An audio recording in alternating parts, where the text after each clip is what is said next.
وإذا قرأت القرآن جعلنا بينك وبين الذين لا يؤمنون بالآخرة حجابا مستورا فإذا قرأت القرآن فاستعذ بالله من الشيطان الرجيم إنه من سليمان وإنه بسم الله الرحمن الرحيم اللهم صل على سيدنا محمد وعلى آل محمد وسلم اللهم افتح لنا كتابك وسنة نبيك ظاهرا وباطنا وارزقنا العمل بهما بذاتك المقدسة يا رب زدني علما وفهما يا كاشف المشكلات ويا عالم الخفيات اكشف الحجب عن وجودنا في هذا المعنى حتى نطلع على حقيقة هذه المسائل وحفظنا عن الخطأ والضلال وأنت الموافق لكل شيء وأنت علام الغيوب اللهم إني أشهد أن هذا كتابك المنزل من عندك على رسولك محمد بن عبد الله وكلامك الناطق على لسان نبيك جعلته هاديا منك إلى خلقك وحبلا متصلا فيما بينك وبين عبادك اللهم إني نذرت كتابك فاجعل اللهم نظري فيه عبادة وقراءتي فيه ذكرا وفهمي فيه اعتبارا واجعلني ممن اتعظ ببيان مواهبك فيه واجتنب معاصيك واكتب عند قراءتي على سمعي ولا تجعل على بصري غشاوة ولا تجعل قراءتي قراءة لا تذكر فيها بل اجعلني أتدبر آياته وأحكامه آخذا بشرائع دينك ولا تجعل نظري فيه غفلة ولا قراءتي هادرا إنك أنت الرؤوف الرحيم واعتصموا بحبل الله جميعا ولا تفرقوا واذكروا نعمة الله عليكم إذ كنتم أعداء فألف بين قلوبكم فأصبحتم بنعمته إخوانا وكنتم على شفا حفرة من النار فأنقذكم منها كذلك يبين الله لكم آياته لعلكم تهتدون ولتكن منكم أمة يدعون إلى الخير ويأمرون بالمعروف وينهون عن المنكر وأولئك هم المهتدون وإذا قرئ القرآن فاستمعوا له وأنصتوا لعلكم ترحمون أعوذ بالله من الشيطان الرجيم بسم الله الرحمن الرحيم الحمد لله رب العالمين الرحمن الرحيم مالك يوم الدين إياك نعبد وإياك نستعين اهدنا الصراط المستقيم صراط الذين أنعمت عليهم غير المغضوب عليهم ولا الضالين آمين وصلاته والعطر وسلامه الصرمد على المبعوث رحمة للعالمين محمد وعلى آله وأصحابه ومن قتفى بآثاره إلى يوم الدين أما بعد adúpẹ́ fún ọlọ́run tí kò ní ta lè fi ròyìn ojú pé ó náà ni ọlọ́run lọ àjẹ́wọ̀kú ni ọba tí ó dẹ̀dá àjẹ́wọ̀kú ni ọba tí ó ní ìkápá ní lórí gbogbo ẹ̀dá láyé ní àyà àti ní ọjọ́ gbèrè alìkìyàmà àjẹ́wọ̀ pé ọlọ́run ọba nìkan ni a máa sìn ọ̀dọ̀ ẹnìkan lámà wá ràn sí lọ a sì bẹ́ẹ̀ kó dákun kó jọ kó sàlékún ọ̀nà àmà fún wa ó fi wá sójú ọ̀nà tó yọ́nú sí ojú ọ̀nà tí ó ti tẹ́wọ́ gbà àwọn tó rìn bẹ̀ sáájú ó sì má jẹ́ kárìn lójú ọ̀nà àwọn tó ṣe pé ó ń bínú sí àwọn ẹni àná àtọ̀rọ̀ kẹ́gì ọlọ́run fánàbí wa sallallahu alaihi wasallam níbi tí ọba tó níwá tí ó ṣe ní okùnfà oríire fún wa àlékún ìyọ̀nà ọlọ́run àlékún àwọn ọlọ́run kan bá nàbí àtàwọn aráalé àtàwọn sàhábà rẹ̀ padà sí dáadáa tí a tọrọ fún ọkàn wọn bẹ́ẹ̀ nìkan kan wá gbé tí ó fìdí ọjọ́ ẹ̀san àmín àmàdúpẹ́ fọ́lọ́run agbáwẹ̀ Ramadan bọ̀ ó sì di súnkẹrẹ gbàkẹrẹ ó sì di tí ó dì ní ìní Ọlọ́run adúpẹ́ fún ọ alhamdulillah ibi tó kù sí náà kò sí tó lè ṣe o ṣùgbọ́n abẹ̀ ọ́ èyí tí ó ṣe dédé tí ọkàn wa ń fẹ́ gẹ́gẹ́ bí ẹ̀dá ara wa alágara ara wa ntẹ́mi ẹrú máa ń fẹ́ pọ̀ èyí tí ṣe dédé ntẹ́mi wa ń fẹ́ ni ó sá máa ṣe àmín abẹ̀ ọ́ ó ṣe yàn fún ó ṣe balagídí ó ṣe sọ pé Ọlọ́run ó sì rí àfikíyàn tó ní tí ó tó ju tí fi ń ṣe èèyàn lọ Ọlọ́run abẹ́ ọwọ́ ẹ̀dẹ̀ ni ó bá wà lò ọlá ògbòrò Ọlọ́run ibi tó kù sí iná Ọlọ́run dákun jẹ́ kí àánú rẹ̀ jí ó bá wa kálẹ̀ jẹ́ àánú rẹ̀ bá wa délẹ̀ ọlá tó fi ń jọ́lọ́run ayẹ̀rí èyàn mọ̀ rìn inú sẹ̀mí ayé èyàn mọ̀ gbá àgbésẹ̀ inú ayé yóò mọ̀ sí dédé tí ẹrú ń fẹ́ gbà míì yóò sì máa fẹ́ máa yọ̀kú lójú tí ẹrú fẹ́ gbà míì bọ̀ gbogbo nǹkan tí èyàn bá sàn ṣe náà kò ní kúrò ní confine sí mọ̀ṣíà Ọlọ́run a máa wọ ọmọ ní ẹ̀kọ́ sí pé bóhun ṣe rò póhun sáfẹ́ jọba lẹ́ẹ̀kan náà kún sí ìdípò ọba a máa wọ ọmọ ní ẹ̀kọ́ sí pé bó ṣe rò pé òun náà fẹ́ gun limousine ní ìsìn kó sì máa gùn wàyí àbàlọ́rù ilá máa rọ̀dá wàyí àbàlọ́rù ilá fàyà abállọ́hù Ọlọ́run a sì máa sí nǹkan mi gbogbo bí ọmọ nìyàn sí ń fẹ́ wọn fàyà abáhù lọ́hù Ọlọ́run a sì máa jẹ́ kó wáyé ilá máa àrọ́dà lọ́hù yàtọ̀ sí tó bá wọlọ́hùn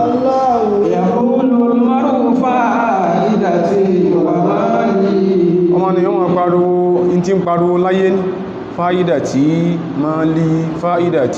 máa lí bóòlù orí ó ṣe wá bóòlù àǹfààní ó ṣe jẹ́ tèmi bóòlù owó mi ó ṣe pọ̀ bóòlù dúkìá mi ó ṣe pọ̀ ó ní tọ́mọ nìyàn máa ń kọ́ nìyẹn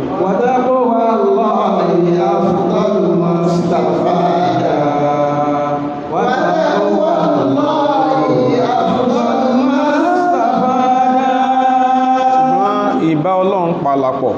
tí í ṣe kíyàn mọ̀ tí Ọlọ́run fẹ́ kíyàn máa ṣe kíyàn mọ̀ tọ́lọ́run ọ̀fẹ́ kíyàn ó jìnà sí tó wà summarized under at-taqwa o náà ni tọ́mọ ni ẹlẹ́ jẹlérè tó lè jẹ láǹfààní kò sí nǹkan mìí tẹ́yàn lè jẹlérè láǹfààní jẹ́ kíyàn ó ní bẹ̀rù Ọlọ́run lọ ṣẹ́rìbítà ti lọ ní pé nǹkan mìí a máa ṣe tẹ́yàn náà wò pé Ọlọ́run gbọ́dọ̀ máa ṣe ṣùgbọ́n fàyàbà lọ́hù torí pé al'ibáwù ní táwọn afá pè ní alimtina ẹ̀rú ma'arita mọ́kù ní mínal fa'ili èyàn mọ́ ògbó yìí ní ṣe kìíní tágbàrà rẹ̀ ó sì ká kó ṣe lọ pé fàyàbà lọ́hù ọlọ́mọ́ ògbó yìí fún ọ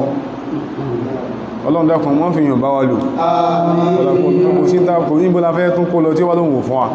tọ́lọ̀ bá sọ pé èyàn ò ní rí lé rẹ́ǹtì kò fún ìyàn náà nìyẹn èyí ó sì máa kó owó kí yóò máa kó tó wọ́n sọ pé wọ́n ní 250,000 naira yóò ní lápò ṣùgbọ́n àwọn náà wọn ò fi lè rẹ́ǹtì má ṣe Ọlọ́run nìyẹn ẹ̀fẹ́ ọ́sàgbà gbogbo wọn ṣe Ọlọ́run gbóhun táwọn sọ náà ni pé àwọn ìlú débi tó dé dúrì àwọn kankan tí ó ti bá rìn àwọn kẹ́mìn tó ṣe yí pé ordinary èyàn ò ní fẹ́ jí ó ṣẹlẹ̀ yóò ṣẹlẹ̀ èyàn máa wà overwhelmed by a number of factors ẹni máa sọ̀rọ̀ gbọ́ngbà mí ibi tẹ́ ẹ̀fẹ́ sọ̀rọ̀ dé tẹ́mọ̀ pé tẹ́ bá sọ̀rọ̀ dé bẹ́ẹ̀ ẹ̀fẹ́ ṣẹ lọ́hun ẹ ti wọ bẹ̀ tán ẹ ti sọ dáadáa ẹ ti sọ comfortably well ẹ̀tọ́ kí a mọ̀ kí mọ̀ ń sọ yìí èyàn máa gbójú kúrò bí nǹkan kan pé má jẹ́ wo nǹkan yìí èyàn kan nímọ̀ ìgbà tí nǹkan kan yóò kàn sá station ojú yẹn síbẹ̀ yóò ti wo fá astagfirullah ọlọ́run ti ẹ̀kọ́ ìbínú Nàìjíríà astagfirullah tójú nìyẹn lábàlá ìrìn àjò ẹlòmí ò mọ̀gbà kan lè yìí ṣe tí ọ̀dá mọ̀gbà kan lè yìí ṣe ká kódà kò jẹ́nu àwẹ̀ ọlọ́run mọ̀sá kọ́ ní pé kí ní tó wí lónìí àwọn ní tó tún jàjà tó jókòó ó tó wí nǹkankan inú kódà kò jẹ́nu àwẹ̀ ẹlòmí ò gbà tí yìí ṣe nǹkan tí ọ̀dá gbogbo àti ó mọ̀ọ́mọ̀ àti ó ṣèèṣì ìjọ tá ti bẹ̀rẹ̀ àwẹ̀ yìí tá ti ń bẹ̀rẹ̀ láti bá ti ń záwálà àwẹ̀ là ń záwálà a'malan ukhra la tunasibu wasiyama à ń gbáyẹ̀ ló tó ń tara bá wọn sẹ́mì tí ó sí kí ni tí ó wà consistent pẹ̀lú with the fact that we are fasting àwọn yẹn pọ̀ ìyẹn ló jẹ́ kí Islam institutionalize zakatu al-fitri àwẹ̀ tó gbogbo àwẹ̀ ará ayé ò bá ti ẹ̀ ní accidenti kìí sáwẹ̀ ará Nàìjíríà ulama'a wa tullaba kìí sáwẹ̀ ará Nàìjíríà ulama'a wa tullaba àtàfà àtọmọkéwú àwẹ̀ wa ó ní agbára gan ni lẹ́gbọ́n sí ọlọ́run tí ẹmà ànábì sẹ̀sẹ̀nà wọ́n ní ànábì wa fi ọjà gbọ́ọ̀rọ̀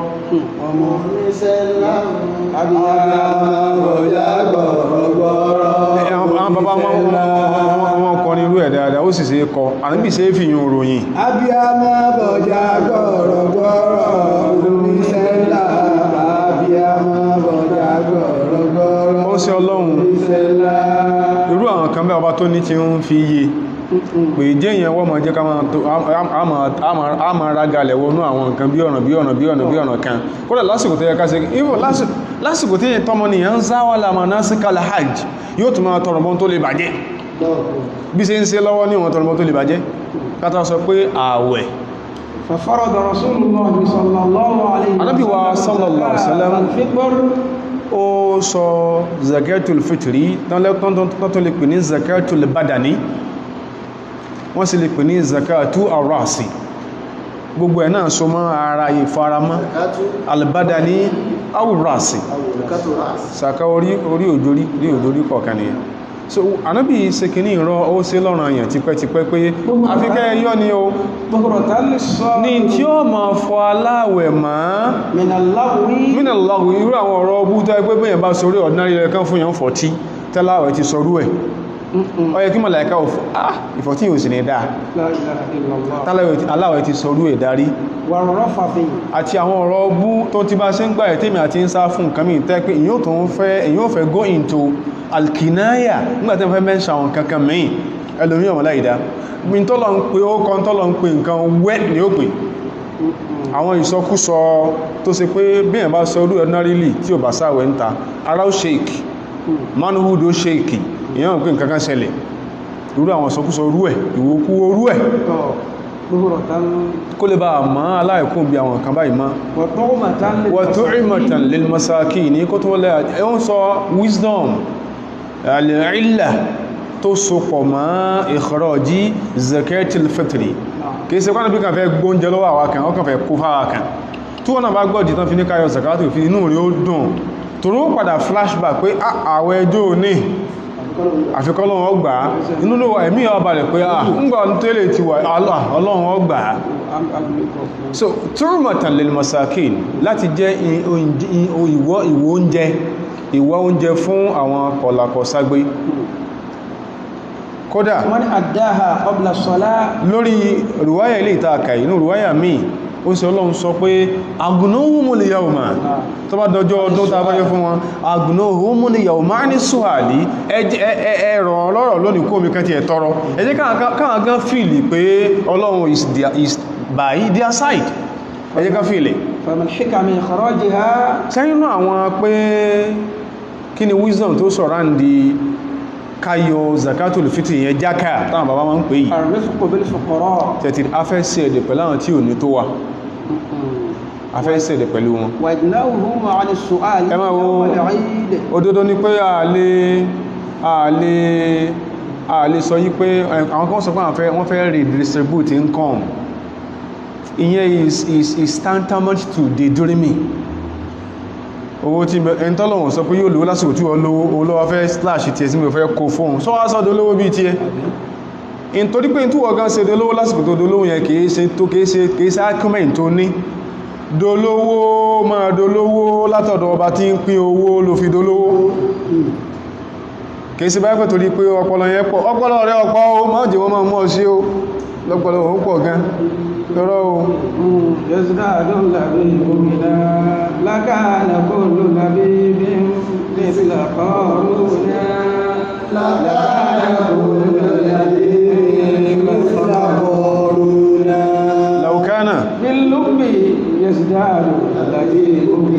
lọ́kànà bí lúbì ká ní pé bí làákà ìbáṣepọ̀ tó bórí ṣe pé tó ni ó ní alàbí ìpò ẹn torí ẹ̀bá pé ní ó ṣe pọ̀ lówó lákàánà kó lúlà bí i ìfìlà ọrùnà lákàánà kó lúlà bí i ìfìlà ọrùnà gbogbo mọ̀ màwé bí Ṣóyínká mọ̀ màwé bí Achebe wọn bá lówó bí Kọ́rúnà ni tàbí Dangote tàbí mélòó ẹ̀ lẹ́gbẹ̀ẹ́ ọpọlọ àwọn èèyàn aláwọ̀ tó bá ní ò tó bá ẹ̀ ní wọ́n àwọ̀ òsọ Islam ò claim the means láti redistribute nǹkan lóhun Islam ò claim yẹn ṣùgbọ́n kásẹ̀dẹ̀ fáwọn èèyàn yàtọ̀ sí pé a fẹ́ jẹ́ wọ́n wá lówó bí i ti àwọn bá ń kọ́ so ká àrífkù bil fuqara kí a jẹ́ kó yíyan pé ẹ̀yin náà láyé ká jẹ́ kó yíyan pé èèyàn lẹ́yìn náà ká jẹ́ kó yíyan pé ẹ̀yin náà you are never a forgotten people wa igna'uhum kádà jẹ́ kí wọ́n kíyàn tí ẹ lè gbàgbé pé kíyàn jókòó wò pé àsíwọ̀n ní go into begging lọ́jọ́ kan láyé tó sì ní tó ń fẹ́ àsíwọ̀n ní go into free loading lọ́jọ́ kan láyé tó sì ní tó ń jẹ tí ó sì tó ṣẹ̀kù tó náà mọ̀ pé òun ló ń lélẹ́yìí òun lọ́jọ́ kan láyé kí ní a máa rí fọ́màtì bí yẹn ṣe ń ronú a máa rí fọ́màtì world view yẹn kíyàn sì ti ìdùnnú tí wọ́n wò pé wọ́n rọrùn ní any of the streets lè ní máa gbé abọ́ kiri ìdùnnú ni o torí kó ń lọ ma tí ó ń wulẹ̀ ń go through psychologically bó ṣe ń gbábọ́ kiri ká máa jẹ́ kó máa sí ìdùnnú ni kíyàn tí ìdùnnú ẹgbọ̀n ọlẹ́mẹ̀ ẹwọ bí islam ṣe ń ká wa tanqiyatu sawmi mu'addiha kíyàn wá fọ àwẹ̀ tó yọ zakatul fitri máa kúrò ń bí ìsọkúsọ àtàwọn èrí àwọn tó ń fi gbé kalẹ̀ nìyẹn ṣeré tó lálàáfíà jù náà wọn ọ̀rọ̀ pàájú lọ́dọ̀ àwọn àfáà wa ní ìlànà Al-Imam Shafi'i àwọn àfáà wa wọ́n ti sọ dáadáa wọ́n ti sọ darí wọ́n sì mọ́ ní káà náà máa fọn rírí ẹ̀ kí irọ́ ni pé la madhabiyya fil Islam irọ́ gbáà ni a fi narrow the tentacles of Islam down to a particular corner. Islam wà lé bí kókó torí pé gbogbo ń tẹ́ pé ojú kan náà ni Islam rìn. This COVID-19 era ó ti pose several other challenges fún àwọn àtàjẹ́ mùsùlùmí láyé tẹ́ pé ìṣesí tí wọ́n máa ń ṣe tó kàn mọ́ kan nú gbogbo ọkàdà ikú ní odò wà tẹ́ pé ìlànṣẹ́ láti jọ ìní ẹni tí ò bá sánná ní jù láyé ọ̀pọ̀ jẹ́ mùsùlùmí kò síbi tí kìíní ẹ tó gbé challenge ẹgbà tí ò sí kíní tí ò bá Islam lákọ̀ alhamdulillah so ètò láàfẹ́ jù náà rọ̀ táwọn àfáà ọ̀sẹ̀ especially àwọn tó jẹ́ àwọn èèyàn nílànà Imam Shafi'i ni pé ṣẹgbọ́ kódàbí tí ó dáadé torí pé Islam wọ́n sọ̀rọ̀ ń pa àmà societal peace wọ́n lẹ́nìkan sọ̀rọ̀ ń pa principles of perpetual peace Immanuel Kant mi àfẹ́ lọ́bẹ̀ lónìí Islam sọ̀rọ̀ ń pa perpetual peace yóò yàtọ̀ sí ètí Immanuel Kant sọ tí ó gbọ́n tí Immanuel Kant sọ láyé ńgbà tí wọ́n ń bẹ ajá kan ní Europe àtajá mi ní Europe kẹ́ sá máa para yín tán ẹ má para yín tán ẹ jẹ́ káàkiri kábà ìjọ máa ṣe kí ni kọjọ wà láàrin àwọn tí wọ́n nìyẹn Islam sọ̀rọ̀ ń pa peace ní gbogbo tìbútò òru ayé kó lè bá wà a sì pé as a non-Muslim wọ́n náà ní kóta àti ẹ̀ tó sì kí ni o tó play náà sí ní ànà àìlẹ̀ alìkáàfìrí ìkọ̀rọ̀já zakatil fitri عن أقاربه an aqaribihi al-muslimin torí kí rú píìsì lè bá wáyé ẹni tó jẹ́ non-muslim tó lọ ń bù tó bù jẹ tó jẹ́ bù jẹ bù dànù ìwọ náà wo lè má jẹ́lẹ́sìn wọn àwọn fámílì rẹ̀ tó sì kọjá mùsùlùmí yìí wọ́n gbà àwẹ̀ fa nǹkan ọdún gan ò tí tẹ́ẹ̀kì ṣèbù tí ọyẹ kó fẹ́ ẹ̀kẹ́jì ní pé òun tó wá gbọ́ pé kìíní kan ó tún wà táwọn tó ń kílìnsì tán gbà láwẹ̀ ẹwò Islam àwẹ̀ tó ní tán tó lè fi kílìnsì tí ó sì tún jẹ́ àtẹ́wọ́gbà dáadáa lọ́dọ̀ Ọlọ́run wọ́n ní ó lè yọ́ fún wọn ìdánmùsùn ó lè yọ́ fún wọn iye ò dẹ̀ burú. There are several non-Muslims tí wọ́n náà Muslim family ẹ̀ ní lọ hajj náà èyí wọ́n lọ gba wèrè mẹ́sìn tó sọ pé we can never be friends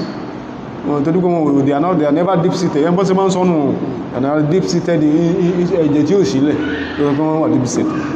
àní kí peace wà láyé Umaru bá Yahudi bí Christian dẹni tí ń tọrọ owó kí Madina náà àṣàgbọ́n tí mọ́rù sọ pé tàbà tí kí ẹ lásìkò yìí àṣírédé sí Ọlọ́run inú Ọlọ́run ní dùn sí wa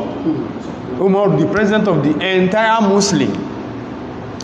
lásìkò yẹn pé tàbà ṣe dédé sí lásìkò yìí tó wà yìí inú Ọlọ́run ní dùn sí wa torí pé jọ tó kéré òun san zaka ló kọ pọ́lọ ní ọ̀sán fún mùsùlùmí òun san káwà dọdúgbó báyìí ká máa rí ẹ lọ sínú ẹ̀ṣẹ́kà ẹ lọ bá kó wákọ́ náwó kí ní òdùn ṣùlẹ́kí mọ̀ ṣàfíwò pókè irú nǹkan náà lásẹ̀ pé ìntàtí sí léyìí tí à ń bẹ ní o ẹ̀ka ẹ̀sọ́kọ̀ tí a rẹ̀ fún ọkọ́ sọ pé ọ̀rọ̀ orí ni wọ́n wí o ló ti gbọ́ Mughni al-Muhtaj ní ọkọ̀ tí ra yẹn so ẹ̀rí ló ràn náà ní ومن أداها بعد قبل الصلاة ẹ wo bí kí ní ìbáwọn àfáà sí ń tó fún wa yìí bó ṣe adá tó yẹn bó tẹ̀já sí pé ìntànkà lọ́wọ́ iná náà ó lálẹ̀ ìlọ́dà wọn àfáà zakatul fitri ta sọ pé ayọ̀ yìí ẹn bá yọ qabla salati ṣáájú pa lọ kírun tó mẹ́ṣọ̀ pé ó débi tí ó yẹ kó déka tó lọ kírun táwọn tó nínà sí kí ní yóò tán ti tẹ́wọ́ gbà á tán ti ń ẹ̀mà tán ti ń salivate kalẹ̀ pé kí wọ́n ṣe salama alaykum báyìí wọ́n kálukú bẹ́ẹ̀nù ìdùnnú ni a ń bì ní irú ìbáyìí fọ́yẹ̀ zakatun maqbula sàkàtọ́lọ́wọ́ gbà ní fìtìrí ó ní ìyẹn báyẹn yọ ومن أداها بعد الصلاة ẹ bá sì yọ lẹ́yìn ìrun tá a ti kírun tán فهي صدقة من الصدقات ó kàn sí sàárà lásán ni ṣẹ́rí kí tí a hadith ta kàtà yìí tó sọ wípé فهي صدقة من الصدقات محل الخلاف لدى العلماء àwọn àfáàfà in tó sì ṣẹ́rí in tó mọ́ jẹ́ ká sọ pé àwọn àfáà sọ pé eléyìí ni pé torí irú period tá a wà yìí gbogbo táwọn àfáà sọ kàtà rẹ̀ bóyá kò ní ìdí òdodo ni pé a ní káúlù al-jumhuri ó wà dáadáa a sì máa ń rí il-káúlù ṣáàbù ó náà máa ń wà ó sì máa ń láyè tó ṣe kí ní o tí yóò wúlò so irú gbólóhùn yìí tán sọ pé ẹ bá yọ lẹ́yìn tá a ti ìdìdé lọ́jọ́ ọdún yìí ó kàn ṣe sàárà ní o wọ́n ní gbólóhùn yẹn lọ́dọ̀ àwọn àfáà wọ́n fà á padà ká nígbà wá fẹ́ parí ìbánisọ̀rọ̀ pẹ̀lú ogun ọlọ́wọ̀ balẹ̀kẹ́ ọlá torí pé ó yẹ ká ṣàlàyé ẹ̀ dáadáa kó yí àwọn èèyàn wa ṣẹ́gbọ́mí o alhamdulillah náà anna Rasulullah sallallahu alaihi wasallam amara bi ṣẹ̀gbádìí so common láti kàí pé tí èèyàn bá ti yọ lẹ́yìn tá bá ti dìde sàárà lásán ló ṣe hadith ilé ló common ta mọ́ǹkà hadith mẹ́ tí abúlọ́mọ̀ Umar gbà wá àbí tánà bí sọ wípé sẹ̀sẹ̀lẹ̀m hamaro bí sọ́dọ̀kọ̀tí zakatul fitri an tu'adda qabla khuruji an-nas lis-salah àwọn sí ọlọ́run ní jákàtà fẹ́ yọ sí káwọn èèyàn ti yọ sáájú ká tó lọ kírun ọdún lọ́jọ́ fitri ẹmọgọ́ ànábì ní yawmal fitri ikò dẹ̀ dàrú sáájú èní èmi àti yóò ní káàbọ̀ ọjọ́ kápẹ̀ lójú ọjọ́ ẹgẹ́ tí sí o al-yawm lọ́dọ̀ ọba tó ní wá àti inú tó jẹ́ agbọ́yé inú ọ̀rọ̀ rẹ̀ al-laylatu wa naharuha in tó ń jẹ́ odidi ọjọ́ báyìí al-yawm al-laylatu wa naharuha òru ni ó bẹ̀rẹ̀ àtọ̀sán tó bá ti kí ni ó tó tẹ̀ lóru rẹ̀ níjó odidi ọjọ́ ìtún jò dídí ọjọ́ nìyẹn yawma daru so wọ́n náà bí sọ pé ọjọ́ yìí yawmal fitr Yawmul Fitri ní ọjọ́ tó bá jẹ́ tí ọjọ́ ìtúnu rẹ̀ bá bọ́ sí dalilun ala anna al-yawma kullahu wọ́n ní gbọ́nà Yawmul Fitri yẹn ó jẹ́ ẹ̀rí pé al-yawma kullahu Gbogbo- mahallun lil-ikhraj gbogbo ọjọ́ tó wáyé pé ọjọ́ látàárọ̀ ọjọ́ ọdún lójúmọmọ náàrù ọjọ́ ọdún yẹn ilẹ̀ ti má kí ó tó di pé yóò wọ́pù lọ́jọ́ yẹn ní kí ni ọjọ́ tá a lè yọ mahallun lil ikhraj lọ́jọ́ tá a lè yọ zakatul fitri ولو أخرجها بعد الصلاة لكان مكروها عند الحنابلة a sọ yí pé falau akhrajaha ba'da salat téèyàn bá yọ jákà àti ẹ̀ lẹ́yìn tá a ti dìde lakana makruhan inda al-hanabila lọ́dọ̀ àwọn Imam Ahmad àtọmọ kí wọn ti kórìíra rẹ̀ wọ́n tó pèlé wọ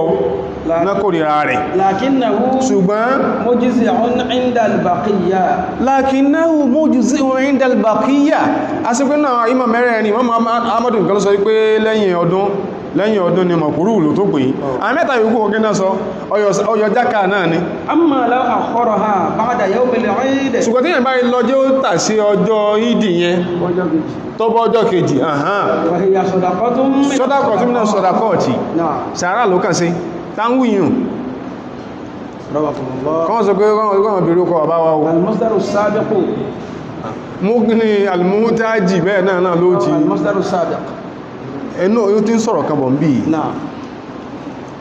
المصدر السابق majalis الرمضانية majalis ramadaniya tí Dr. Salman Al-Auda ibẹ̀ ló ti rí àwọn kan yẹn ẹ̀rọ Ìbílísì lòun نعم وفرض رسول الله صلى الله عليه وسلم زكاة الفطر صاعا من تمر ó ṣe ọlọ́run kọlọmbà lékún kẹrẹ ó sọ jákà ìdí ọ̀nà yẹn ó ṣe ní táàmà yọ ní kíni sọ án من تمر àmà yọ sọ́ọ̀wù kan láti inú tamuru ẹ má bọ́ نعم أو صاعا من شعير tàbí sọ́ọ̀wù kan láti sàárìrì ọkà bàbà على العبد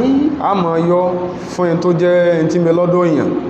نعم على العبد àni ẹrú والحر kan sọ pé wọ́n tó ń sòwò ẹrú ni أها. àtọmọlúàbí والذكر àtọkùnrin والأنثى àtobìnrin والصغير ọmọ èké ni والكبير àtàgbàlagbà من المسلمين nínú àwọn àtàjẹ́ mùsùlùmí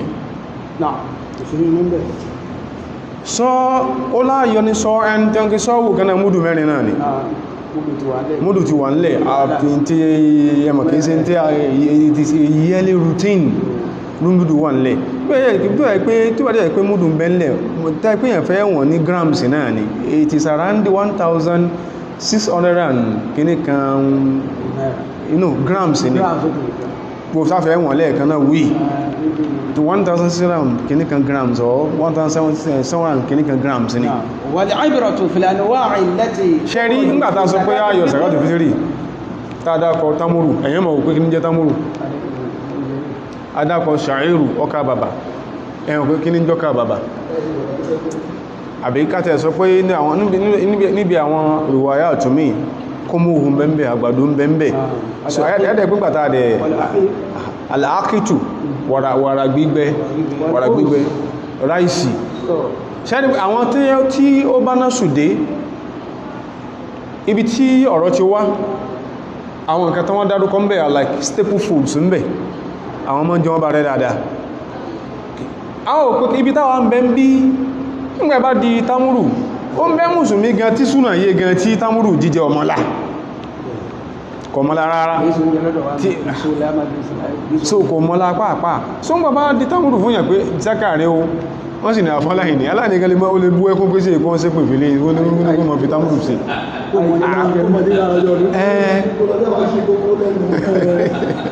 والعبرة في الأنواع التي تخرج في زكاة الفطر in tí a wòye sí labala àwọn tí wọ́n yọ ní zakatul fitri in tá wòye sí gangan قوله تعالى onígbónú ọlọ́run nínú من kùránì أوسط ما تطعمون أهليكم min ausati pé min afudoli min anfa'i ma tut'imuna ahlikum ẹwọ ọlọ́run tó ní wá inú tó dájú tó lọ́lájú tẹ́yìn náà lè fara lè yé jẹ áyà wọ́n láyàwó Suratul Maida àyà 89 min ausati ẹwọ náà áúsàtù ẹwọ ọdójú ọ̀rọ̀ kọ wa máa tó tẹ́rẹ mọ́nà à ń tún mahalikun ṣe pé ọmọ ọlọ́wọ́ làránṣẹ́ dé torútorú so tó má gbé nígbà tó sọ pé tó sálàgídí pé àgbàdo àtọkàbà lọ́ sáàyọ ṣe tó má gbé fún ọ só lè gbé fún ìyàwó ẹ̀kó sàdúrà fún ọ ọlọ́ní tó dáa jù tẹ́ mọ́ fún ara lè yẹn jẹ ó ní ìyàn yọ ní al-muradu huna ma yaqutatuhu ahlul balad tẹ́tìrí al-muradu huna ma yaqutatuhu ahlul baladi ìtàwọn aráàlú yí wọ́n ṣe kí ní o tí wọ́n máa ń jẹ tánmà ló ń jẹ khilafan lil hanabila ló ṣe máa rí pé àwọn afásà máa make reference pé àwọn a particular class of scholars ló sọ báyìí o kẹlbà máa bá terrain tí wọ́n ṣe kí ní o tán rìn lé lórí o àṣekọ́tọ̀ ní táwọn anábìlà sọ o lè mọ́ ní ẹ̀sà gbọ́dọ̀ fún wọn ní ákìtù ní ìbò ló fẹ́ ákìtù dé ń bí ta ló fẹ́ fún sẹ̀bíbù tí ó gbà á alladhina qalu la tujzi'u illa at-tamaru wash-sha'iru wal-burru àwọn Imam Ahmad àtàwọn ọmọ ilé kí wọn ló sọ wípé la tujzi'u illa at-tamaru wash-sha'iru wal-burru wọ́n ní nǹkan kan owó jákà tí èèyàn yọ yìí àyàfi tamuru ọkà bàbà ìzọmọ́ká ọkà bàbà àti àgbàdo ṣẹtìrí mímbí nǹkan tẹ̀ ṣe rí láyé náà lé ní àwọn there are some parts in the world tó ṣe wípé in táwọn fancy lélẹ̀ lọ́dọ̀ tí wọn lẹ́kan sọ pé tó dáadù ní pé ma yaqutatuhu ahlul baladi ìtàwọn aráàlú kan bá ń jẹ Abu Malik nínú àfáà tó kọ Sahih Fiqh Sunnah wọ́n ní wa anna al-asla wọ́n ní sẹ́rí pìlẹ̀ يخرجها على الوجه الذي ورد به النص ẹ̀rì kó bá ṣe ń sọ́bọ̀ náà ni pé oúnjẹ náà tàà ń sí kí ni o là ń mẹ́ṣìn ìpìlẹ̀ náà ni pé káyọ jákà lójúpọ̀nà tó bá násù rẹ̀ wá oúnjẹ náà sí kí ni o náà pé wala yujalu anhu àgbọ́dọ̀ kú lórí káyọ oúnjẹ lọ síbi káyọ owó wọ́n sọ báhùn illa li-darura ṣe ti gbọ́ wọ́n ní in tó lè mú aṣọ pé ó ní àfẹ́ mọ́ lálọ́ ká yọ illa li-darura àfi tí necessity bá béèrè fún aw haja àbí bùkátà kan tó ṣe kí ní o tó ní agbára aw maslaha tàbá pé maslaha rajiha benefit kan ta sọ pé weighted benefit tí ò ṣe ń sá fún irú àsìkò tá a wà yìí ṣe ẹ̀bí káà sọ pé èyàn máa àfi náà phone number sójú kìíní sí pé àdẹ̀fà account number bẹ̀ pé kí ẹ máa sọ bẹ̀ but necessity of the moment ó lè má jẹ́ sí pé oúnjẹ ó dáwọn àyè mi ó sì lè má jẹ́ kẹ́lómí ò sí kí ní kó béèrè oúnjẹ torí pé èyí tí a gbọ́dọ̀ consider lásìkò yàtọ̀ sí pé a ti sọ̀rọ̀ zaka owó tẹ́lẹ̀tẹ́lẹ̀ a gbọ́dọ̀ consider what shall subsist after the COVID-19 era. What shall subsist after the COVID-19 era? A gbọ́dọ̀ consider rẹ̀. Ẹlòmí yàtọ̀ sí pé tẹ́ fún lásìkò yìí, ṣọ́ọ̀bù ti rán. Ṣọ́ọ̀bù tí nǹkan ti wálẹ̀. Kọ́n àjẹ́ sí pé tí wọ́n padà máa grapple pẹ̀lú after COVID-19 era, wàhálà tí ó pọ̀ ní. So, àwọn àfáà sọ yẹn. Àwọn àdẹ̀ẹ̀sẹ̀ tí wọ́n sọ ti pẹ́ kódà náà bismillah يتقدم القرضاوي بالنظريات التالية ومما يدل على هذا القول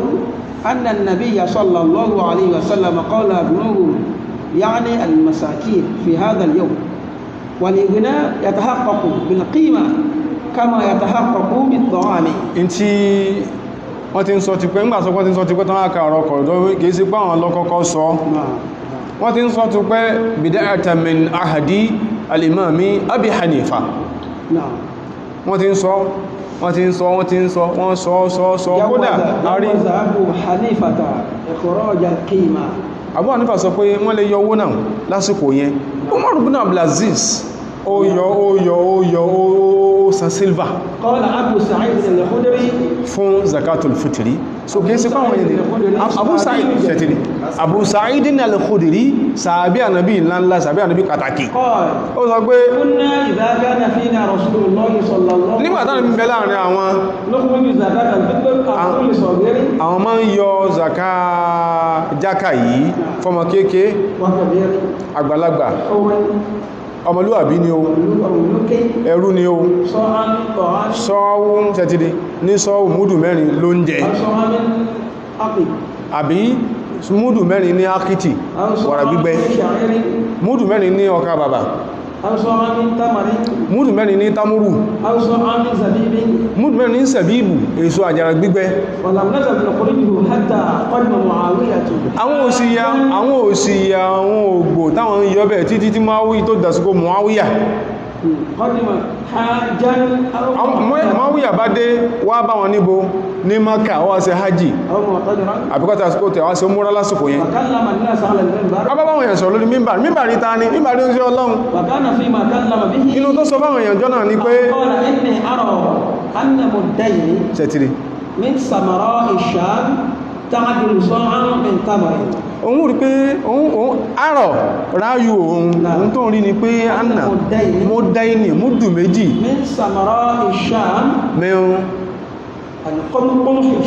mẹ́un kúmùhù alẹ́ṣàmí inú àgbàdo táwọn máa ń jẹ ní ṣáàmù yóò ṣe dédé múdù mẹ́rin ní tẹ́yìn máa yọ ń bí kíló take into consideration yẹn value àwọn ìsì gbọ́bẹ̀ wọ́n sì gbọ́bẹ̀ àwúsàrí sọ pé sí ẹ̀kùsùgbé mi o àwọn ṣe bó ṣe sọ pàrùn bí ṣe ń ṣe kí ni bí ṣe yọ́ lòun ṣe ń yọ ní ẹ̀rà yẹn náà lẹ́rà àwọn sọ̀hábà láti rí a new vista of thought gbogbo láti yọ zakatul fitri so kò ṣe bẹ̀rẹ̀ a kàn study kí ni necessity tó surround irú nǹkan báyẹn ni ìdí ìfẹ́ ká pẹ́lú ẹ̀kọ́ rẹ̀ tí wọ́n jókòó tí nìyẹn o tó wọ́n fẹ́ kà sí dáadáa àwọn àfá kan tó pọ̀ dáadáa lórí ìlọ́ka fíkù zakat nìkọ̀lọ́wí gbé prejudice ilẹ̀ ó ti ẹ̀ tó lè fi kan olé mú dání mú dání lọ́ka èyàn ó gbọ́n tó pọ̀ yìí ń bẹ̀ dáadáa Ọlọ́run ló ní mímọ̀ o àwọn nǹkan tí a yọ àwọn tá yọ fún àti àwọn tí wọ́n gbà ní àti sàlàyé yìí qala sallallahu alaihi wasallam Ànábì wa sallallahu alaihi wasallam sa'ala wa 'indahu ma yughnihi ṣẹ́mà tó fi jẹ́ pé ẹwọ gbónà tánàbí sọ yìí man sa'ala wa 'indahu ma yughnihi ẹwọ tó ń sọ wa 'indahu ma yughnihi ẹn bá tún tọrọ tó pé gbogbo pẹ̀lú ìtumọ̀gbọ́n tó lè tó sì ń bẹ lọ́dọ̀ rẹ̀ ẹ tó gbóúnjẹ fún náà tó gbé ráìsì tútù fún kò ní máa jẹ́ kìí ṣe wúrẹ̀ ẹn tó gbé gààrí fún bọ́bá dá omi tó ti ẹ̀ṣẹ́ mo bá ń lọ fóhun táwọn tí ó fún lọ́mọ náà sí ó domi fún ọlọ́fẹ́ ni a sì pé kankan náà ṣe kí yóò wulẹ̀ tó kún kó gbé nǹkan yẹn fún so ẹ bá lọ tọrọ nǹkan tí tó sì tó ń bẹ lọ́dọ̀ rẹ̀ innahu yastakthiru minan nar ìntẹniyàn ń bèèrè àlékún kó tó jíyà náà ọlọ́nlọ́wà faqalu ya Rasulullah àwọn bèèrè ń gbòdí máa kó ń sí ọlọ́run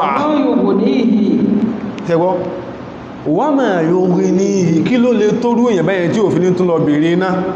àrábì ní an yakuna lahu shab'u yawmin wa laylatin an yakuna lahu shab'u yawmin wa laylatin in tó lè yóò táà fi ń sọ pé tán bá ti yí dìde wọ́n sì lè yọ jákà tó tó ti rí o an yakuna lahu shab'u yawmin wa laylatin in tí ó yóò ní odidi alẹ́ kan mọ́júmọ́ dàárọ̀ tí ó fi di pé òun ọjọ́ ní sókè ní oyó ọwọ́ ní ọwọ́dọ̀ bẹ̀ lọ́dọ̀ rẹ̀ sóúnjẹ nìkan wánù tí ó yóò ló dìdí ọjọ́ kan lóru àtọ̀sán ọgbọ̀n bẹ̀ lọ́dọ̀ rẹ̀ wa jumhurul ulama àwọn tó pọ̀ nínú àwọn àfà la yarawna wujuba zakatil fitr ala al-'abid ibẹ̀ gangan tẹ́ pé ńgbàtẹ́ sọ̀rọ̀ ẹrú lọ̀kan mi ò àwọn tó pọ̀ jù náà àfà sẹ́ pé ńgbàtá dì sí ń kà torí kẹ́ tó máa ń bínú pé bínú ṣùṣe gbé wa ńgbàtá àfà sọ pé síwọ́n náà lẹ́rú tó ń yọ jákà fún tòun náà ti fá àdìsí kó fa lẹ́sẹ̀ nìyẹn ọyẹ kó owó ẹrú lọ tó yọ jákà tó pàmì sí kí ní àkúsọ̀ lórí pa gbọ́dọ̀ yọ jákà fún ẹrú so jùmúrù lè ulama àwọn tó pọ̀ dùn àfà sọ yí pé yarawna wujuba zakatil fitr ala al-'abid ó iká yọ jákà fún ẹrú ìsọ̀ràn yẹn kò sọ̀ràn yẹn kí lé kan sọ bẹ́ẹ̀ ni pé tẹ́ pé kásò ẹrú ó wà consistent pẹ̀lú sharia Islam ní wọn ní sọ káwọn orí kọ́ yọ tí ó ní túmọ̀ sá kẹ́nìkan lè jẹ́ rúsá فقالوا لا تجب على العبد لا تجب على العبد saka jaka o nuke so ran fe ru to di pe lọ́dọ̀ tàwọn kéèyàn jeru wule ni la yamliku tetiri kò ní túmọ̀ kankan tá bá kele ru wule ni property tí ó ní fúnra rẹ̀ so ọmọ lu abila ń sọ̀rọ̀ pa li mawla ẹrú ọmọ malakati yadahu li mawlahu interu bá fọwọ́ rẹ̀ ni ọ̀gá ẹ̀ ló ní ìyẹn ni àwọn nǹkan kọ̀ọ̀kan kéékèèké tó náà ọ̀pọ̀lọpọ̀ àwọn afáà ti sọ̀rọ̀ lórí ẹ̀ dáadáa àwọn afáà wa ńláńlá àwọn afáà wa àgbà wọ́n sọ̀rọ̀ lórí ẹ̀ dáadáa ṣùgbọ́n wọ́n sá ń kọ́ náà ní nǹkan kankan yóò sá ní nǹkan tí wọ́n náà sábàrá yìí sọ lórí ẹ̀ in addition tó ń táwọn tí wọ́n jáwọn olùkọ́ wa ti sọ lẹ́kàwọn wo àwọn abala ibi àìdì òsẹ́ ìdì ọlọ́run ti sọ lásìkò iná ọlọ́run sọ lásìkò yìí agídí òsẹ́ kó yànjọ yìí torí pé concept al-Eid tó ń jẹ́ ọdún òun náà ni ìṣìmáwú annasi torí ìṣìmáwú yẹn gangan aparapọ̀ yẹn gangan ni tí la fẹ́ lò níbi tá a pè ní ọdún so ìwà aparapọ̀ yìí lásìkò òsìn orílẹ̀ sí pé wọ́n lásìkò òsìn ó tó ní káwà wary of irú nǹkan tó ní tó lè padà tó ń bá jáde inú tá ti mọ̀ sáájú ni pé al-Eidu ká sọ pé salatul Eidi tuqamu fil musallayat aw al masajid àwọn àyíká tí máa ń kírun ọdún láti máa ń kí tàbí mọ́sálásí tó sì lè necessitate ká kí mọ́sálásí ní pé kí ibi táà ti kí tó jẹ́ mùsọ́lá kó má lè gbòjò kójò rọ̀ ọ̀kí nǹkan mí ìṣẹ̀lẹ̀ kó wọ́n sí dé àwọn mọ́sálásí táwọn mọ́sálásí Eid láti ní sọ pé kò sí náfílà kankan sáájú àti lẹ́yìn tàbá kí ìrun Eid tán bọ́ táwọn fi lè mọ́sálásí táwọn mọ́sálásí kí láṣe láti tahiyatul masjid náà láti òkókè wọ́n fún ìrun Eid náà ok fa sallu fi buyutikum àwọn afáàsẹ fatuwa tó tọ́sẹ̀ sí kí ní o wàyí ọjọ́ báyìí nísìn fatuwa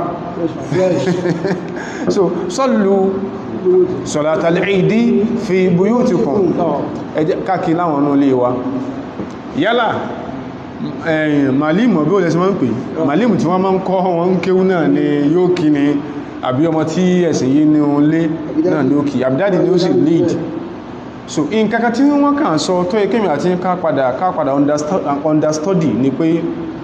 táwọn táwọn ti tálámà tọ́nú ilé kó ń kálukú disperse ok inú mo ti kó tí mo kó wọn kalẹ̀ pé mo kírun irun lé fún ọlọ́dún ìyìn tó wá ní sámọ̀nù wọn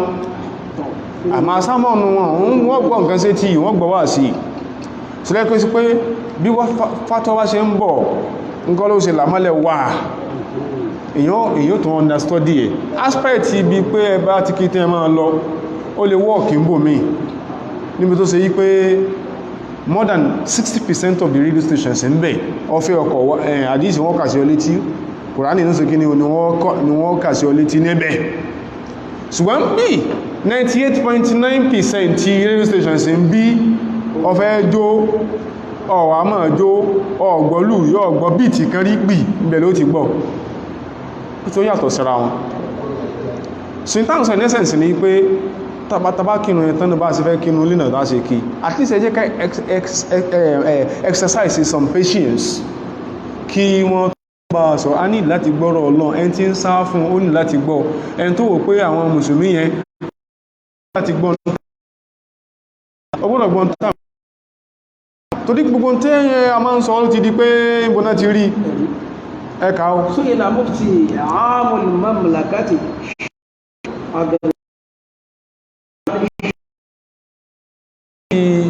àmì al-mamlakati al-Saudiya tí orúkọ wọn jẹ́ Sheikh Abdulaziz bin Abdullah al-Sheikh àwọn náà bi léèrè pé bàbá ìdákan عن مشروعية صلاة العيد في البيوت ṣé ìrun Ìdí pẹ̀lú bí nǹkan ṣe ń lọ yìí mọ́ sí fíkọ́ ní bí nǹkan ṣe ń lọ yìí tí ó sì lẹ́tọ̀ọ́ ká kínú lé فأجاب بقوله bàbá lè dáhùn pé صلاة العيد ṣé rínú Ìdí yẹn إذا استمر الوضع القائم ẹ wo àwọn tí ó ṣe fatuwa yàtọ̀ sí gbogbo wọ́n ṣe ń lagidi kí إذا استمر الوضع القائم tí ń tàn bá fa ìbá ṣe ń lọ báyìí ولم تمكن إقامتها في المصليات ولم تمكن إقامتها في المصليات والمساجد المخصصة tí ó dẹ̀ rọrùn àti kí láwọn àyíká tí mọ́ kí ọdún àtàmọ́sáṣí tàà ti kọ́ntorí ẹ̀ فإنها تصلى في البيوت فإنها تصلى في البيوت بدون وكما خطبة لي. بعدها بدون خطبة بعدها fẹ̀kàntẹ́lẹ̀ sẹ́ pé ní àwọn ibi tàti wọ́n kírun ìdí wọ́n ti sálámàtà kútùbà láàgbọ̀ bọ̀ ibi tàti kírun lé kò ní kútùbà rẹ̀ kúfẹ́ kúgbó lé tí wà sí bọ̀ sẹ́ pé wọ́n sọ in tó wà general nìyẹn in tó wà peculiar nations kọ̀ọ̀kan ló ní kí ní o nation kọ̀ọ̀kan náà ló ní peculiarity ti tiẹ̀ ọ̀n lọ ń bọ̀ lọ́nà ọbẹ̀yẹn o gbọ́ nǹkankan oyún ọ́sá ma gbọ́rọ̀ ọlọ́run wọ́n ma gbọ́ níbi ọ̀n lọ ń bọ̀ ká Kùránì kó tó kù níbi nígbà tó bá fi délé ní ìrọ̀lẹ́ gbogbo tó ti gbọ́ sí etí ẹ̀kọ́ ma rọ́ nǹkan kí nǹkan ni so kò sí kútùbà lẹ́yìn وسبق صدور فتوى من اللجنة الدائمة للفتوى جاء فيها wọ́n ní sáájú àsìkò táwọn ń sọ̀rọ̀ yìí fatwa kan wulẹ̀ tí wà látọ̀dọ̀ lajina dáìmà lil-ifta tí ó tó sọ yí pé ومن فاتته صلاة العيد wọ́n mọ̀ ní fẹ̀tẹ́tìwú salatul eid ẹni tí òun ìdí bá bọ́ fún وأحب قضاءها wa ahabba qada'aha tó fún ìpínlẹ̀ fìlà ní kúlẹ̀ kò ní ìkọ́ ọmọ wọ́n lẹ́nìkan sọ pé fatwa khabisa nìkan sọ pé wọ́n kí òun ìdí inú ilé sọ́wà rẹ̀ ni ẹgbọ́ só ní ìdí kíyàn máa bínú ni ṣe bí náfílà ni ìrun ìdí yẹn tẹ́lẹ̀tẹ́lẹ̀ fúnra rẹ̀ náfílà ní náà ẹni tí mọ̀ fàtẹ́tìwú salatul eid ẹni tí ìrun ìdí bá bọ́ fẹ́ gbọ́gbọ́ mẹ́rin sí gbégbà ayẹ̀ kalẹ̀ wa ahabba qada'aha tó sì wúwú kó san padà ń tí ẹ̀ استحب له ذلك ustuhibba lahu dhalika wọ́n fẹ́ fún báhùn فيصليها ẹgbẹ́ sáàgbé ìdájọ́ ìrun ìdí sẹ́gbẹ̀ ìrun àsùnbà ní sójọra wọn ni kó jọra wọn náà kọ̀ẹ́kẹ́yìn ó pè fatuwa khabisa nígbàtí èyàn bá ń pẹ̀gbẹ́ ẹgbẹ́ bàbá èèyàn ẹgbẹ́ ẹni tó pò bàbá èèyàn tó sọ pé sí fatuwa khabisa nǹkan yóò dá ẹ̀rọ ọkọ́ ti ẹ̀kọ́ lẹ́kọ̀ọ́ 20 years so nígbàtí èyàn bá sọ fún bàbá tó 100 years tó pé láti ọjọ́ tó ti lálẹ̀ wù láyé ẹ̀ ọ̀rọ̀ ẹ̀sìn ní rán kèé kọrin kèé gbórin tó fà ń wọ ọdún 100 years lọ́ọ̀kan tó wá sọ̀rọ̀ kan padà jù ẹ̀ tó wá sọ wípé fatwa khabisa nǹkan ó lágbára نعم فيصليها على صفتها من دون خطبة بعدها فيصليها على صفتها من دون خطبة بعدها ọ̀nà ní ọ̀dá kí fúnra rẹ̀ kò ní kútùbà so ń gbọ́já sí pé dọ̀rúrọ̀ pé ẹ̀kín lè ti ṣẹlẹ̀ yìí kò sí kútùbà táà máa ṣe ṣùgbọ́n yẹn lẹ́gbẹ́ sọ pé ìlú kọ̀ọ̀kan ní peculiarity sí ti inú ilé yẹ ti kírùn tán fún fámílì yìí ẹran létí ọ̀rọ̀ Ọlọ́run fa kò gbé tó bá kú dìde wọn kú jáde lọ́ta ẹran létí ọ̀rọ̀ Ọlọ́run inú àwọn kẹta tí ń láàázọ̀ kọ́bílẹ̀ alẹ́hàn ẹ fi ọ̀rọ̀ lẹ́fi sọ̀rọ̀ Ọlọ́run فمن باب أولى فمن باب أولى أن تكون إقامتها مشروعة في حق ما إذا لم تقم صلاة العيد في بلدهم wọ́n ní lábàlá ilé iná ẹni tó ṣe pé wọ́n rírun kí náà ní ìlú wọn aṣálé gbé ìdájọ́ ẹ̀ náà sára wọn pé kínú lé kò sí tó burú mẹ́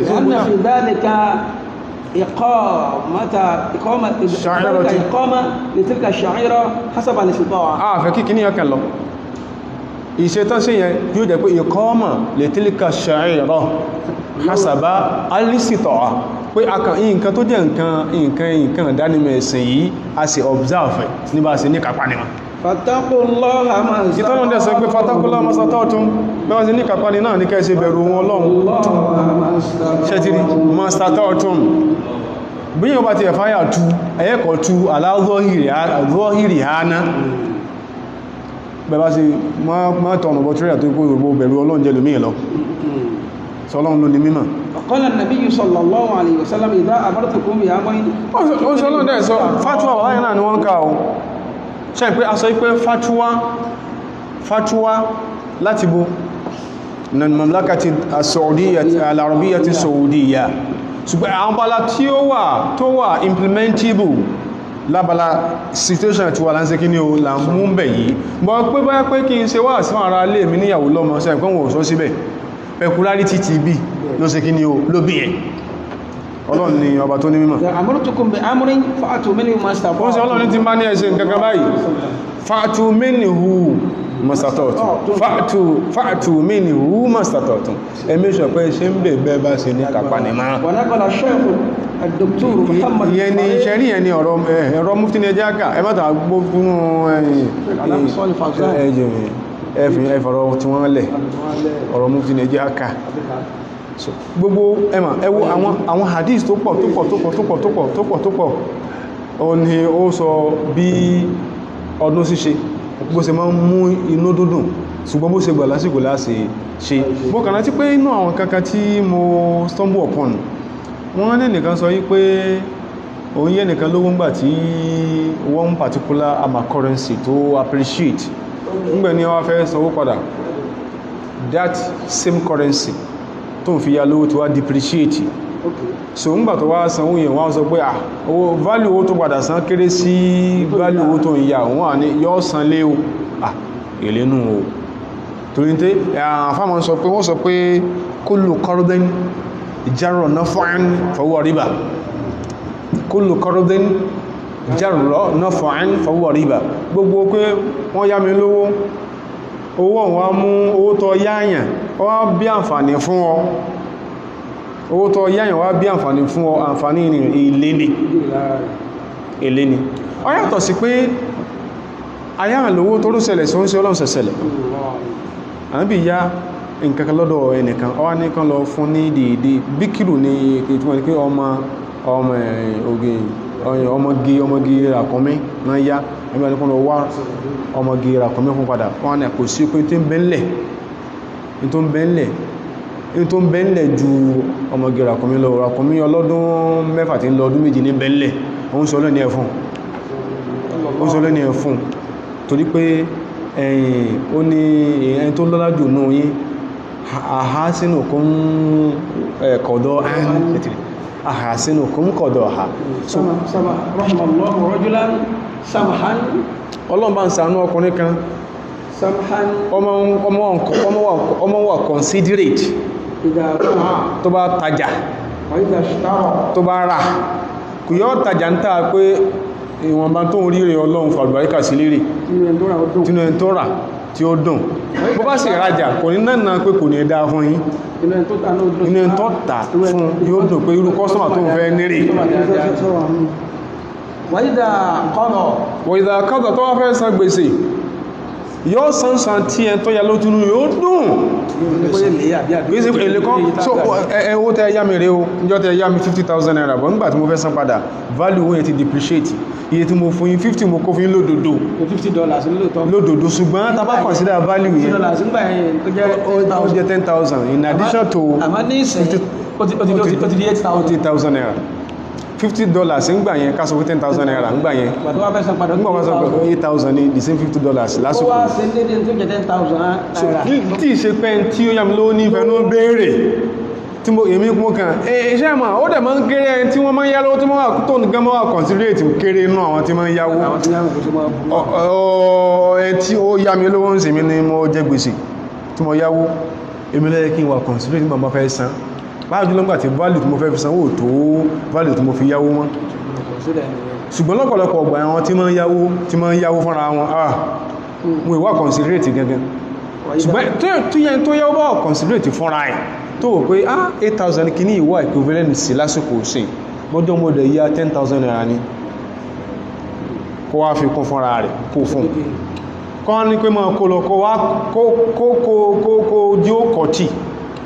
kó jí ó kọ̀tí mọ́gbà pé ẹmọ mọ́ ẹsà sọ pé kọ́lọ̀wọ́ kó sàmì ẹ̀sàn dára ètò lọ́wọ́ mi rahimallahu mura'an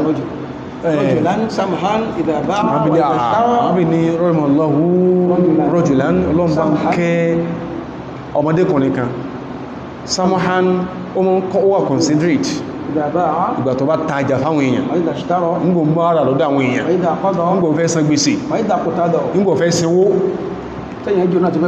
tó jẹ́ dáyìn tó wọ́n jẹ́ ló tó náà fẹ́ gbówó kò sọ pé ilé yín ó jóná lónìí ìyẹn odò nígbà tó ń bá fi nǹkan sí ọ́ tí gbogbo ẹ̀ bá dàrú ó rí pé ó wọ owó òun fóun kò ní ẹ̀ ló bọ̀ sán kò ní rí báyẹn sáwọn kan أخذ أموال الناس يريد أداءها náà ó sọ́lọ́ fi sọ́nà hadith mú pé ẹ bá yáwó lọ́wọ́ àwọn èèyàn tó pé ní abẹ́ ẹ̀mí rẹ̀ tẹ́yìn ò rí ọmọ kan wọ́n san ó sì fẹ́ san أدى الله عنه adàlọ́hù ànìhù ọlọ́ọ̀bá san ọlọ́ọ̀bá san gbogbo tó bá gba kó san tẹ́gbé bá sí ń sọ ìnáà ni kèèsè tó ń gbẹ̀mẹ̀ owó a máa nira àti fílẹ̀ fẹ́ tí ó yá kèèsì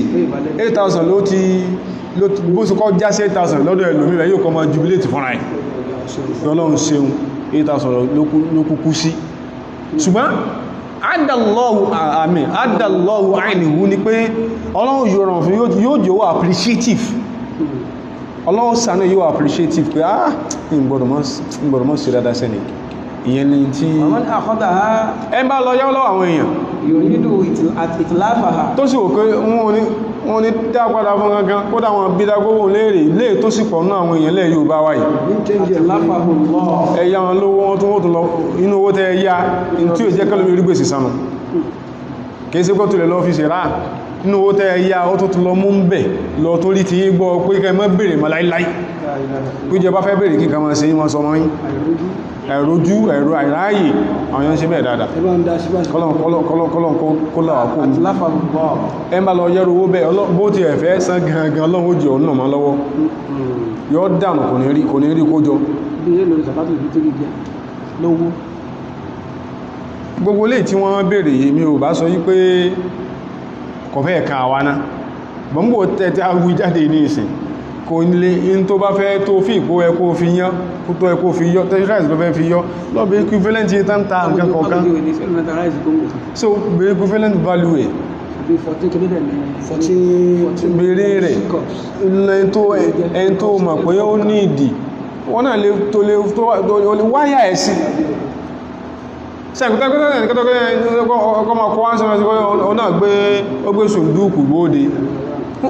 wọ́n náà wo equivalent value kì níyẹn nírú oúnjẹ tó fẹ́ yọ ẹ̀wà gidi ráìsì gidi calculate fúnra rẹ̀ wáyà owó yẹn sẹ́n tó fẹ́ sẹ́ndẹ̀ sí wọ́n wùlẹ̀ sẹ́ndẹ̀ owó láàárọ̀ ọjọ́ náà wọ́n yà ìsí kó ti máa ṣàdúrà fún ọ ní 27 àbí nígbàtílẹ̀ bá sú 20 láti ọdún kọjọ́ méjì látọ̀lá lọ láwọn yẹn ti máa yan zakatul fitri so jẹ́ ká láti yẹn ti máa dún bí tó sọ́rọ̀ sí kí tó fẹ́ máa dún wájá ráìsì bọ́jẹ́ wà kọjẹ́ ìlúgbọ́ gidi ìlúgbọ́ lá fún tẹ́n tó gbogbo tí ọkọ̀kọ́ jó tí ó ṣe sáyẹ̀ ẹ̀sẹ̀ ṣùgbọ́n ṣúkúrì pẹ̀lọ́wọ́ ṣeun àti àwọn ọjẹ́ lá fún àwọn ọjẹ́ sẹ̀mó tí ó máa látọ̀lá lọ káwọn yẹn ti máa mà pé ọlọ́run ọdún ìyàtọ̀ ẹ̀yin lẹ́ sí o wọ́n bèèrè ọkọ̀ yín o ẹ̀tọ́ bó ṣe rí nìyẹn àwọn bèèrè ọkọ̀ yín o ṣùgbọ́n tó jẹ́ fact ní intan sọ bó jẹ́ ráìsì ni ẹ̀fẹ́ yọ ṣẹ̀pọ̀ ní brands 14 cups brand tó bá fẹ́ yọ bèèrè equivalent owó ẹ̀ tí wáyà ẹ̀sẹ̀ tó fẹ́ inú ẹ̀ ti máa dùn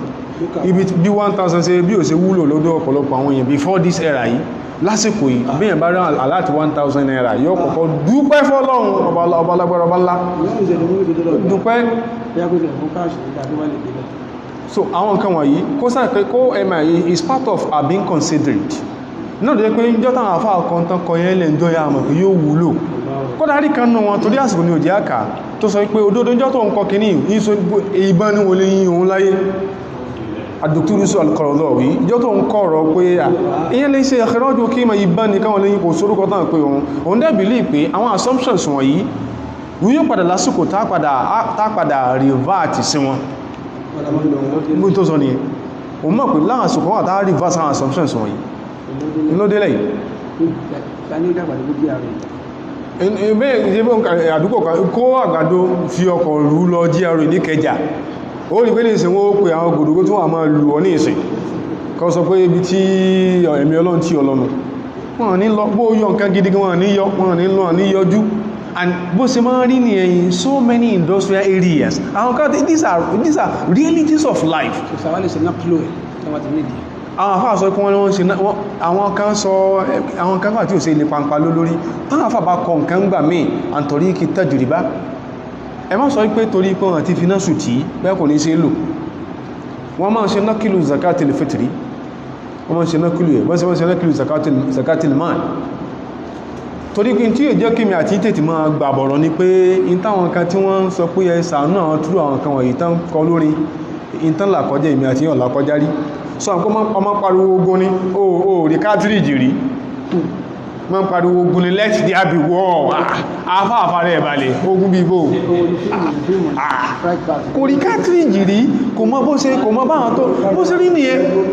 kò mọ báwọn tó ń grápù pẹ̀lú nǹkan kò mọ ṣe ń fíìl tó bá dé Aleppo rí ní Syria tó bá débẹ̀ lórí wọn sọ̀kan ni tó bá dé Mosul tó débẹ̀ rí tó bá débẹ̀ nínú wọn sọ̀kan ni lọ Benghazi Libya lọ Sudan títí ẹ̀sẹ̀ ìbẹ̀rẹ̀ láìpẹ́ yìí tó wá débẹ̀ ọmọ sọ̀kan ni tọ́wọ́n sọ pé àwọn kan rí ní nìdí pé channel kìíní lọ bá wọn ìjọ tán sọ pé ká channel ẹ̀ we knew of a number of scholars Saudi scholars tán sọ pé ká channel ẹ̀ fún ọmọ Palestine wọ́n sọ pé no mo ní kò tí pọ̀ tó bá pọ̀ dáadáa lára wa á rí pé á sọ pé yes tẹ́wọ́n táwọn èèyàn grapple pẹ̀lú lórí pé á jẹ àmù káwọn kẹ́kẹ́lú kan rí kọ́kàrí tébù wọ́ta lásán láàmì inú àyè láyé yóò sọ pẹ́ fọ́lọ́wọ́n bàdìkíọ́lá kọ́kàrí tébù wọ́ta ẹ̀tọ́ sí èyí tí ojú ẹsẹ̀ gbòǹgbà kọjá tí ṣe kí ni o ti mú lójoojúmọ́ àwọn nǹkan ẹgbẹ́ lákọlẹ̀ àwọn tí àwọn afá ti gbìyànjú kọ́ àwọn nǹkan ìkalẹ̀ kọ́nà kó dákun kó ṣàánú àwọn ashabul manabiri náà wa kọlọ̀ ìkápá ní pé kíyàn rí message Islam kíyàn rí àmà discharge fáwọn èèyàn káyẹ rí realities nípa tó ń bẹ nínú ẹ̀sìn ká look beyond ibi tá wà ká see beyond ibi tá wà àwọn kan yíò jẹ́ káwọn kan mìí kó tó yíyàn nínú ẹ̀sìn Ọlọ́run dákun jọ̀ọ́ Ramadan ọdún yìí tí a ń fi tafsiru mọ̀dú yíwa tá ń fi so kọ́nrọ̀ Ọlọ́run dákun mọ́ sí lókun tá ṣe láyé Ọlọ́run àbíọ́ ọlá ń bẹ lọ́dọ̀ rẹ tó pọ̀ inú ọlá tó bẹ́lọ́dẹ̀ náà ní kó kàn àmọ́rọ̀ èèyàn o mọ́ ń ṣe dáadáa ó kàn àmọ́rọ̀ èèyàn ó kàn yọ̀ǹda kí èèyàn sáà máa sẹ̀mí lọ fún èèyàn lórí dáadáa Ọlọ́run àtàrà àti gbogbo àwọn tó ń kún sí iṣẹ́ rẹ̀ Ọlọ́run lọ́wọ́ láàyè àti gbogbo àyè Ọlọ́run dákun jọ̀ọ́ yọ̀ǹda fún kálukú Ọlọ́run àtàmìrù tó ṣe yí pé tí ó mú àtàrọ́fòlẹ̀ halal tí ó mú dání kò ṣe gbogbo Ọlọ́run lágbàrá Ọlọ́run gbọ́n tàà sí Ọlọ́run dákun mọ́ dàlú àláyà ọmọ ikú inú Ọlọ́run dáwà lágbà àwọn àgbàgbànú ọlọ́mọdé wọ́n sánkú Ọlọ́run ọmọ ikú inú Ọlọ́run dáwà lágbà àwọn àgbàgbànú ọlọ́mọdé wọ́n sánkú Ọlọ́run ìmọ́lẹ̀ ẹ̀tọ́ Ọlọ́run tí wọ́n báyàn kalẹ̀ tí èfi gbọ̀kan kú lára èèyàn mọ́sá ìtẹ̀sán kálukú wa lára gbogbo bí tí nǹkan ti dáadé fún wa Ọlọ́run dákun mọ́jú ti bẹ̀ bàjẹ́ mọ́ Ọlọ́run ìdá tó ń fẹ́ lálékún orí ọlọ́mọsá ìṣe fún Ọlọ́run láàyè yìí Ọlọ́run ò ìmọ́lẹ̀ ló sàyí mọ́jú lóòkùn láyé ìmọ́lẹ̀ ló sàyí mọ́jú lóòkùn láyé ẹni tó lù sáàbí mọ́lẹ̀ yẹn níbẹ̀ lọ́dọ̀ rẹ Ọlọ́run dákùnjọ mọ́dún ládán tó ṣe yìí gbogbo àyè tó wá rí bẹ́ẹ̀ náà pátápátá tó ṣe pé àwọn tó ní wọ́n mọ́ sí fi májé fọ́lọ́run náà nìyẹn ọlọ́mọdún wọn ládán tí wọ́n ṣe Ọlọ́run gbogbo tí wà máa ṣẹlẹ̀ tí ilé wà fi di pé ìjọ ọmọ ni yún lé wọ́n fi rẹ̀ sànáwó Ọlọ́run gbogbo àwọn tó ṣe kún wọ́n ná àsìkò wọ́n ná kódà kan síìkì wọ́n tó tú oṣù káàtọ̀ Ọlọ́run wọ́n tó wọ́n ná bastard owó Ọlọ́run dákun jọ̀ọ́ wọ́n sọ ọdẹ ní àná Ọlọ́run mọ́jẹ̀ yóò sọ fún wọn pé kò tán di wọn wọ́n fi mọ́ etí náwó fẹ́sìn tí ò ẹ́ sí lọ́wọ́ ẹ̀ lọ tí ò sí lọ́wọ́ rẹ̀ máa mùsùlùmí yóò kọ́kọ́ fi sí yẹyẹ mùsùlùmí ni pé a sọ fún gangan rẹ̀ pọ̀ ìjọ lẹ́ẹ̀tọ́ mọ́ ìpé mùsùlùmí ọ̀hún ó ní sẹ̀kẹ̀dúgbò lọ́wọ́ ó ní ẹ̀rẹ́ mi bí mílíọ̀nù sí mi ó yá kó lọ kí ní kí ní jẹ́ káwọn gini kó bá mi gbogbo àwọn tó ń ṣe tán ṣe Ọlọ́run wọ́n ń ṣe ń jọ́ tí wọ́n mọ̀ káwọn lè máa ṣe wọ́n sì ń ṣe déjọ́ tí wọ́n mọ̀ Ọlọ́run dákun jọ̀ọ́ mọ́sá ìgbà lọ́wọ́ wọn Ọlọ́run máa jẹ́ wọ́n fi pìtàn bú Ọlọ́run ìtàn dáadáa ní jẹ́ wọ́n fi pa Ọlọ́run gbogbo tí àwọn náà ń bí ọ̀fún lórí Ọlọ́run dákun jọ̀ọ́ èyí tó ti ṣe fún wa jẹ́ a lè dúpẹ́ ọ èyí tó fẹ́ kó ṣe fún mọ́sá ìṣe fún Ọlọ́run wọn àfáà wa tí wọ́n tó lò sábàbí tán ṣe á dáadáa báyìí tán ṣe wọ́n pọ̀ gan-an ṣùgbọ́n àfáà wa Maali al-Ustadi Abdulrasheed Abdulrauf Sufid ọlọ́dàkùnjọ bá fún láti orí ọlọ́run wọ́n dalé wọn lókún tó dé wọ́n dàrú lẹ́yìn tàbá dé ọlọ́run mọ́ pa wọ́n sàn ọlọ́run wọ́n tẹ̀lé wá pa Nàìjíríà gbogbo àwọn tó rí bọ́n sí rí pátápátá ní Zùmọ̀láwù ní o láwọn tó jáwọn olùkọ́ni fún wọn láwọn tó jáwọn ẹgbẹ́ wọn ní ọlọ́run dákùnjọ ojú wọn láti orí dé ọlọ́run bá ṣe tọrọ fún ọlọ́run bá ṣe tọrọ fún wọn gbogbo àwọn tí àwọn náà kóra wá kí ọlọ́run jáwọn náà kí já láṣẹ orí ọlọ́run èyí tó tún kù nínú ìrìn àjò ẹ̀kọ́ táà ti dámi ẹ̀lẹ́ ní ọlọ́run dákun mọ́jà kúrò náà wọ́lá ìjọsọsọ rẹ̀ ọlọ́run láàrín ọlágbára rẹ̀ ọlọ́run gbogbo wa pátápátá ọmọ ikú inú wa àgbàlagbà inú wa obìnrin inú wa ọ̀dọ́mọdé inú wa ọlọ́run dákòjọ́ èròǹgbà ọlọ́run jó ṣe dédé tẹ́bẹ̀ lọ́dọ̀ rẹ̀ ọlọ́run má sọ fún wa pé ká lọ bèèrè nǹkan lọ́dọ̀ olómi kò tó dára lóhun wọ́n sì lè abá tí ó tó ọláyé kò gbàdúrà alákọ̀ọ́kọ́ gbàdúrà lẹ́ẹ̀kọ̀ọ̀kan Allahumma rabbana taqabbal minna innaka anta as-sami'ul alim wa tub alayna ya mawlana innaka anta tawwabur rahim Allahumma rabbana ighfir lana dhunubana wa israfana fi amrina wa thabbit aqdamana وانصرنا على القوم الكافرين اللهم ربنا اغفر لنا ذنوبنا وإسرافنا في أمرنا وثبت أقدامنا وانصرنا على القوم الكافرين اللهم ربنا اغفر لنا ذنوبنا وإسرافنا في أمرنا وثبت أقدامنا وانصرنا على القوم الكافرين اللهم ربنا لا تزغ قلوبنا بعد إذ هديتنا وهب لنا من لدنك رحمة إنك أنت الوهاب اللهم ربنا لا تجعلنا فتنة للذين كفروا واغفر لنا ربنا إنك أنت العزيز الحكيم اللهم ربنا آتنا في الدنيا حسنة وفي الآخرة حسنة وقنا عذاب النار سبحان ربك رب العزة عما يصفون وسلام على المرسلين والحمد لله رب العالمين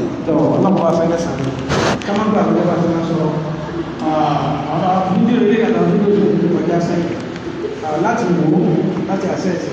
lọ́wọ́ tó tó kàbá lórí YouTube káàkà TMCDD pàtàkì ìwò bí ó sì lórí wá ẹ̀fà tàbátẹ̀ sí ní bẹ́ẹ̀ ká ṣí àyẹ̀ ní àwọn mọ̀lúfà kí àmàlẹ́gbẹ̀ káàkiri Ma salamati ya Ramadan Ma salamati ya Ramadan Ma salamati ya Ramadan Ma salamati ya Ramadan Aya tayyibal asma ya man huwa Allah وما لا يسمى ذلك الاسم إلا هو ومن كل ما نشكو يا رب آفنا كأيوب إذ آفيته بعد بلواه وما كان من ربي فإنك ربه وما كان من مولى فإنك مولاه وما كان من مولى فإنك مولاه أنت توحيد وقاك الله كل ردام أنت توحيد وقاك الله كل ردام ما دمت تهدي الورى ودمت في الزمن ما دمت تهدي الورى ودمت في الزمن ẹ̀mí gígùn tí kò ní báyà tán láéláé àlàáfíà tí kò ní bàrùn tán láéláé